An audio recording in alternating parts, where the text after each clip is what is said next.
બોલો બોલો, ક્યાં જવું છે બાપુ? પાલીતાણા ફરવું છે. ફરવું છો? હાલો ચાલો. તો હાલો તમને આજે આખું પાલીતાણા ફેરવું અને આપણે શરૂઆત પાલીતાણાના રક્ષક એવા કાળભૈરવ દાદાના મંદિરથી કરીએ. ચાલો.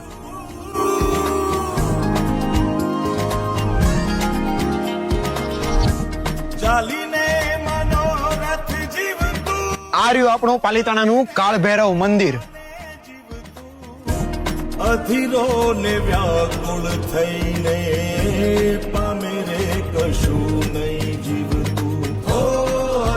આ મંદિર હે ને 136 વર્ષ જૂનું છે અને સમગ્ર ભારતમાં કાળભૈરવના 3 મંદિરો આવેલા છે, એમાંનું આ એક મંદિર છે. આપણે ક્યારના ભેગા છીએ, મને તમારું નામ તો કયો? આમ તો બધા મને લાલો જ કહે છે. લે, મારું નામ લાલુ જ છે. ને વ્યાકુળ થઈને પામે રે કશું. પલાલભાઈ, આ મંદિરની સામે જ છે રાજબાઈ માતાનું મંદિર. તો ચાલો હું તમને એના દર્શન કરાવું. ચાલો.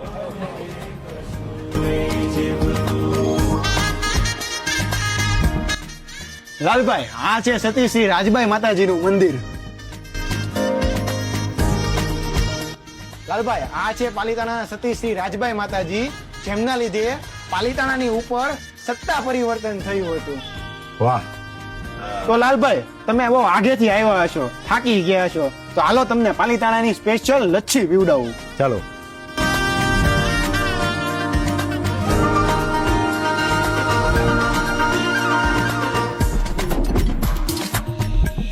પરેવા ઉડે એ દિશે મનડા તારે ના જાવું નથી. જો લાલભાઈ, આ રહ્યો આપણો પાલીતાણા શેત્રુંજય પર્વત. નથી સરનામું. લાલભાઈ, શેત્રુંજય પર્વતની ઉપર 900 થી વધારે જીન મંદિરો આવેલા છે, એટલે જ પાલીતાણાને મંદિરોની નગરી કહેવામાં આવે છે. વાહ.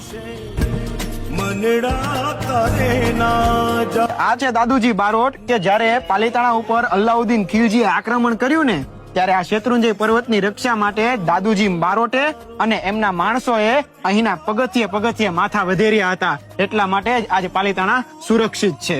વાહ. ધન્ય છે દાદુજી બારોટને અને ધન્ય છે એની વીરતાને. તો લાલભાઈ, હવે હું તમને લઈ જાઉં પાલીતાણાની પવિત્ર અને ભાવનગરની જીવાદોરી સમાન એવી શેત્રુંજય નદી અને ડેમે. ચાલો. જો લાલભાઈ, આ હે ને એ પાલીતાણાનો શેત્રુંજય ડેમ છે. લાલભાઈ, આ હે ને શેત્રુંજય નદી હે, જે ગીરમાંથી નીકળે છે અને સૂર્યનારાયણ થી ઉગમણી હાલે છે. માયા કેરી ચાદર. લાલભાઈ, આ નદીમાં ગમે એટલું પાણી આવે ને, પણ આ નદીમાંથી કોઈ દિવસ અવાજ નથી આવતો. એ આ નદીની ખાસિયત છે. અદ્ભુત. આ છે ને એ અષ્ટગીરીનો પર્વત, અને આ છે શેત્રુંજય પર્વત, અને આ છે લાલભાઈ.